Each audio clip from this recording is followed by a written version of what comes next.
Je viens du Cameroun. Donc j'avais un petit argent que j'avais déjà mis de côté. Je voulais sortir du pays. Je voulais prendre la route, comme on dit. Tu passes par le Mali, tu passes par quoi. Vous prenez le désert, tout ça. C'est ça que moi je voulais faire. C'est là où moi je trouve le réseau pour Dubaï. Lui, il part au Maroc. Il a pris la route. Et moi, je suis parti à Dubaï. J'arrive donc à Dubaï. Voici là où l'histoire commence.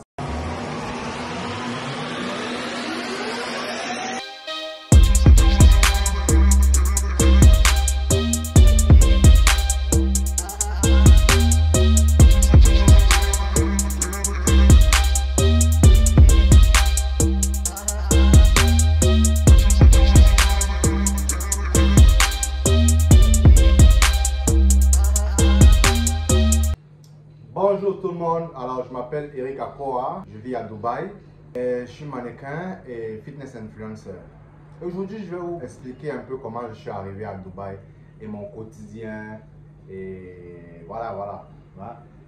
Et avant de commencer, je vais vous présenter mon chien. Il s'appelle Fendi. Fendi, say hi. Hi, bonjour tout le monde, bonjour. Yeah, ça c'est mon chien, il s'appelle Fendi. Fendi. Good boy. Alors, pour ceux qui ne connaissent pas, Dubaï c'est un pays arabe où il y a beaucoup d'opportunités. C'est au Middle East et il y a beaucoup de nationalités qui viennent à Dubaï. Alors, comment je suis arrivé à Dubaï? Je ne connaissais pas parler anglais, je ne connaissais personne à Dubaï et tout ce que je savais c'est que tu peux avoir le visa, tu peux acheter le visa et tu viens à Dubaï facilement.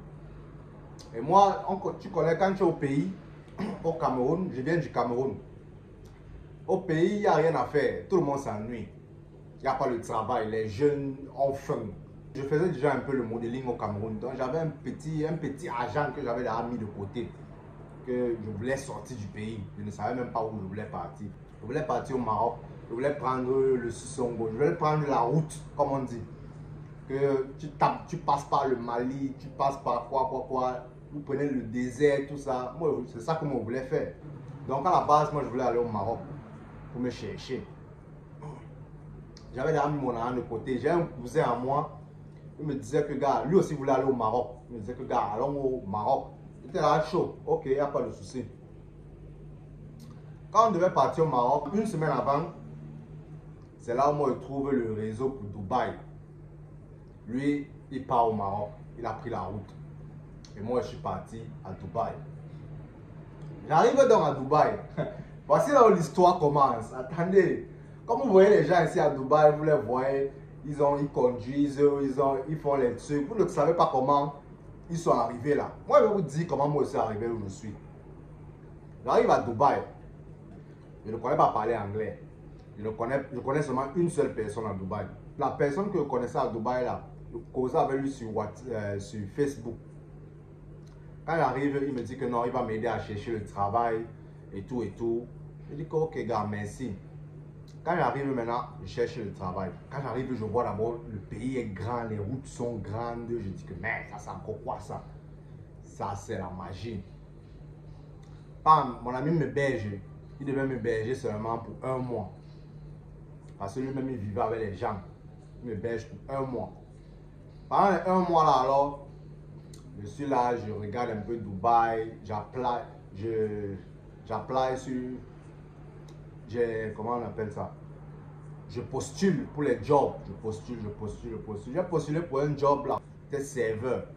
Mon ami parle avec moi parce que moi, je ne parlais pas bien anglais. Il m'a introduit sur le manager, il me dit que voici mon ami, il veut travailler en tant que serveur, bla.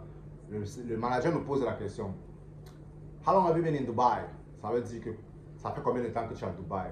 Je reste comme ça, je dis que yes sir, I work. Et tu fais, il ne comprenait rien. Après mon ami me dit que non, il demande que ça fait combien de temps que tu es à Dubaï? Il dit oh ok.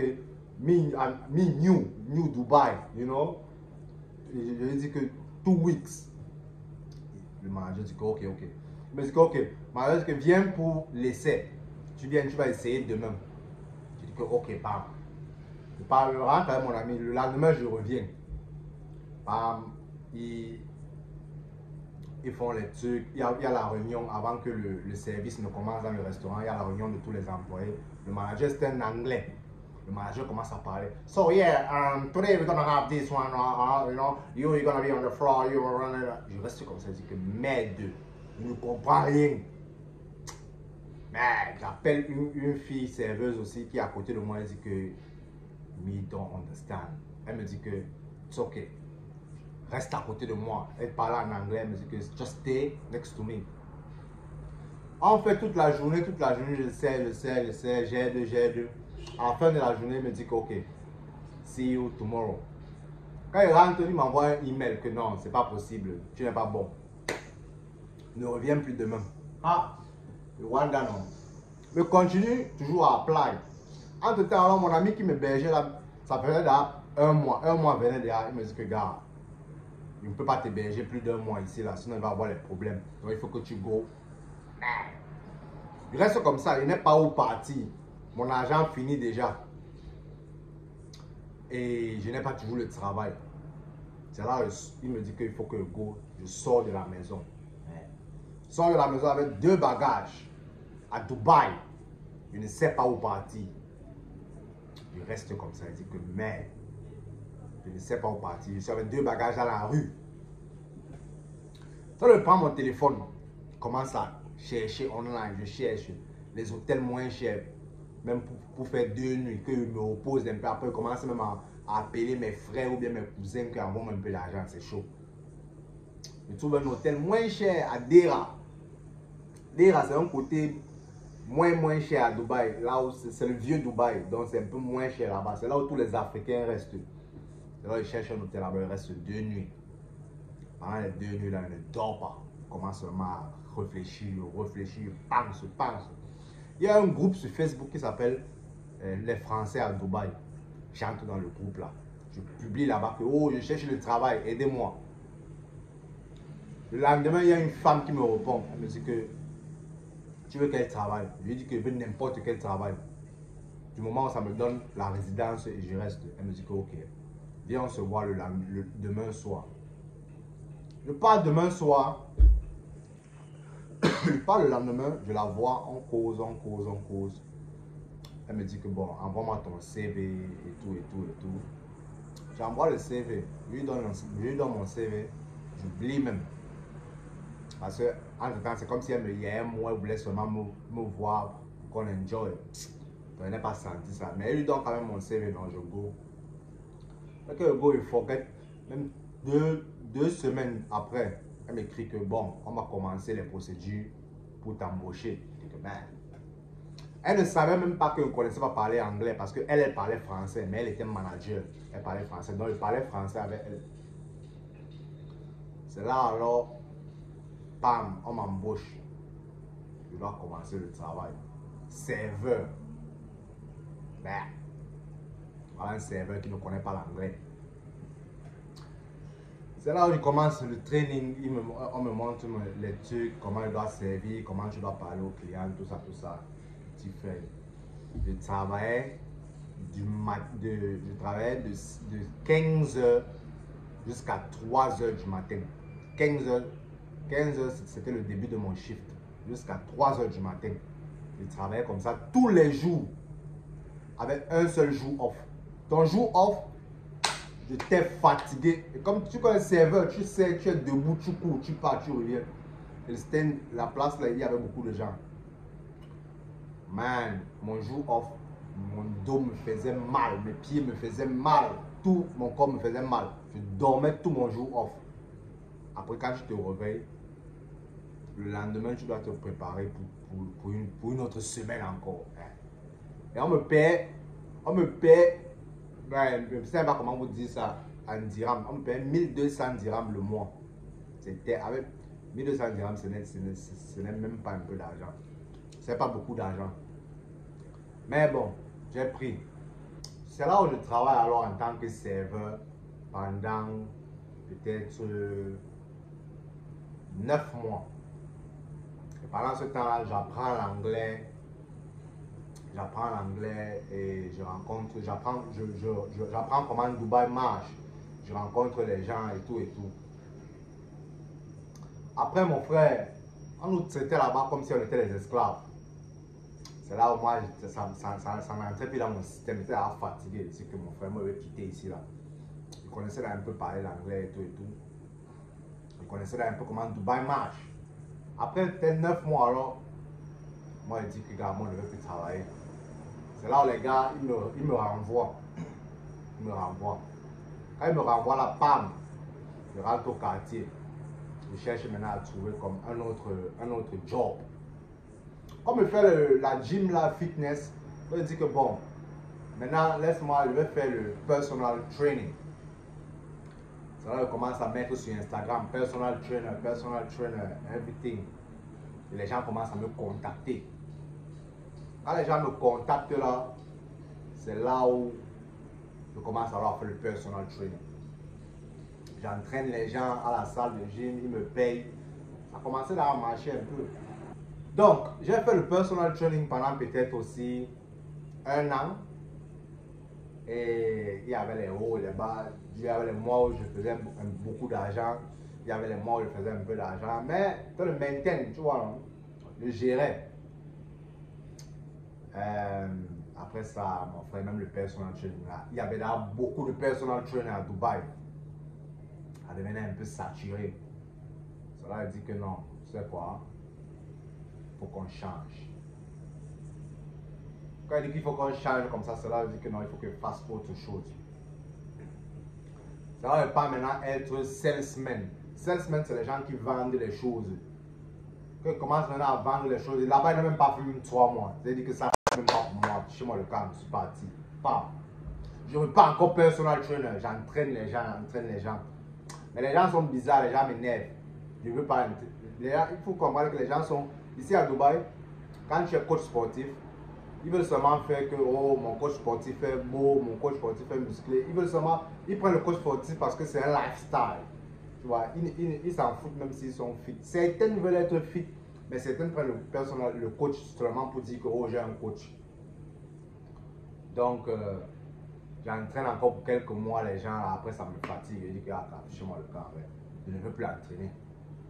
Entre-temps, je faisais quelques petits shootings à gauche, à droite. Mais ce n'était pas régulier, ce n'était pas constant. Je faisais quelques petits shootings à gauche, à droite. Après, le corona est venu. Bam! Vous connaissez la suite. Quand le corona est venu, c'était mort partout. Et voilà.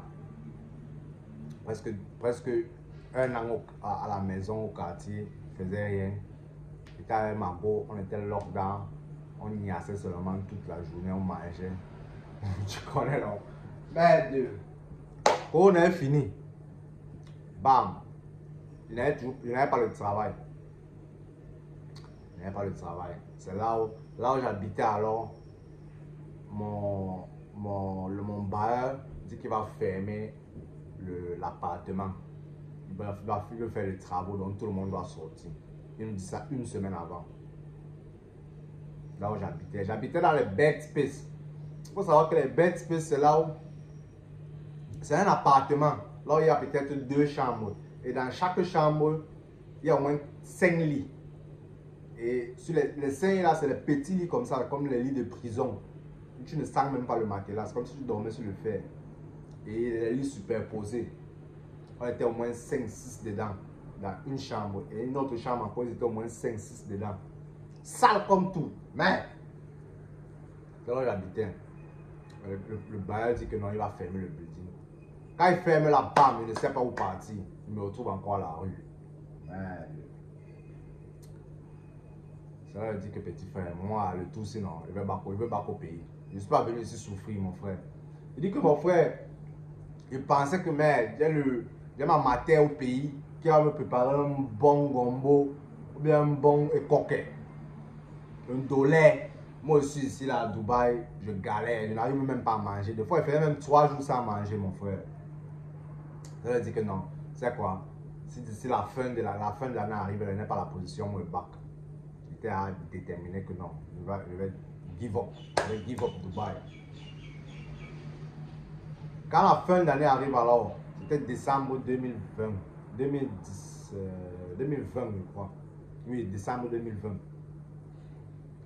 Bam, j'étais dans mes marches. J'ai un ami qui vit à Dubaï, un ami qui est riche au pays. Il vit à Dubaï, il voulait acheter quelques trucs ici, là. Et c'est moi alors qui l'accompagne, qui l'achète. Et je fais qu'il voit l'acheteur. Donc je me mets au milieu et il achète. Ce qu'il voulait acheter là, c'était les pièces d'un engin qui coûtait très cher. Je me mets au milieu. Quand il achète, alors moi j'ai ma commission. Tu vois, comment on appelle ça en français? Donc j'ai mon bénéfice parce que c'est moi qui ai amené l'acheteur. L'acheteur m'a donné un peu et le vendeur m'a aussi donné un peu. Et c'était beaucoup d'argent. C'était un truc comme 5 millions. Oui, donc 40 000 dirhams, comme ça là. Avec les 40 000 dirhams là, alors, je dis que merde, je n'avais jamais eu beaucoup d'argent comme ça là.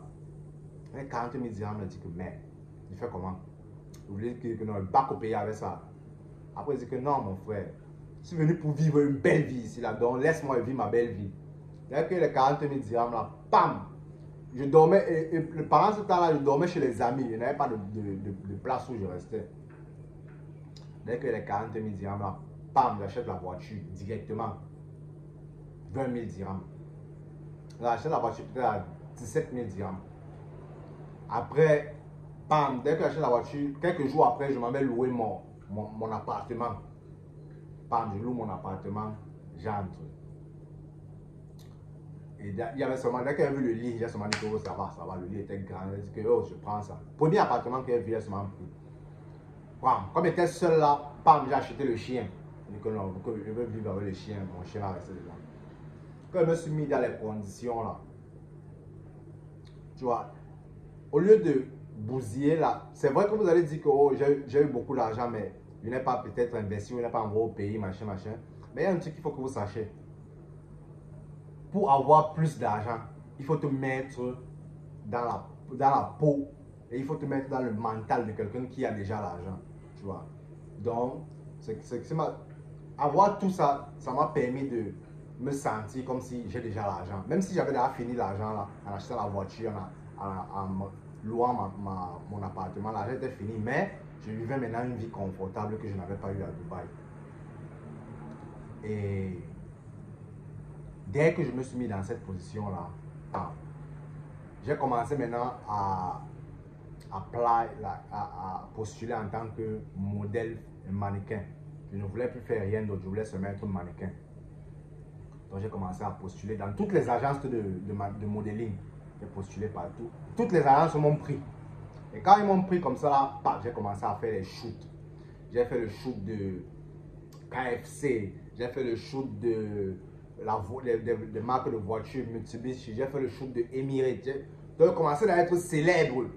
Tout le monde me dit que, oh, gars, on te voit à gauche, on te voit à droite.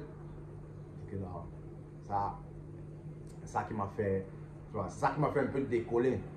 Ça, c'était un peu pour résumer la brève histoire de comment je suis quitté du Cameroun. Bon, voilà un peu comment mon histoire de Dubaï s'est passée. Donc, pour ceux qui veulent venir à Dubaï, là, pour les Camerounais ou Africains qui veulent venir à Dubaï, il faut savoir que ce n'est pas facile. C'est bien dur. Il faut poser beaucoup de questions avant de venir. Il faut parler l'anglais. Et il faut s'adapter. Il faut comprendre que c'est un pays arabe, gars. Et que les Africains ne sont pas forcément avantagés ici, là. Donc, voilà. Mais tout est possible. Si tu dis que tu veux venir et tu veux faire tel, c'est un pays où il y a beaucoup d'opportunités. Si tu rencontres les bonnes personnes, si tu te mets, si tu fais vraiment ce que tu dis que tu veux faire, tu te donnes à fond, tu vas réaliser ça parce que c'est un pays d'opportunités et tout le monde peut venir ici là. Donc je vous souhaite bonne chance et si vous avez n'importe quelle question, n'oubliez pas de mettre ça en commentaire. Je vais répondre à toutes les questions. Je vais faire une autre vidéo pour vous montrer ma vie de mannequin et ma vie de fitness influencer. Donc, merci d'avoir regardé. N'oubliez pas de liker, subscribe et share. Vous pouvez envoyer la vidéo à votre ami pour lui montrer, pour lui faire voir un peu l'histoire de comment ça se passe à Dubaï, comment ça s'est passé avec moi. Et si n'oubliez pas, si vous avez n'importe quelle question, mettez ça en commentaire, je vais répondre à toutes les questions. Si vous voulez que je fasse une vidéo à propos de quelque chose qui s'est passé ici à Dubaï, mettez en commentaire et je vais faire tout. Merci d'avoir regardé. Ici, c'était Eric Akoa, Instagram, Eric Fit Dubaï, si vous voulez me follow sur Instagram. Merci encore et au revoir et à la prochaine. Bye.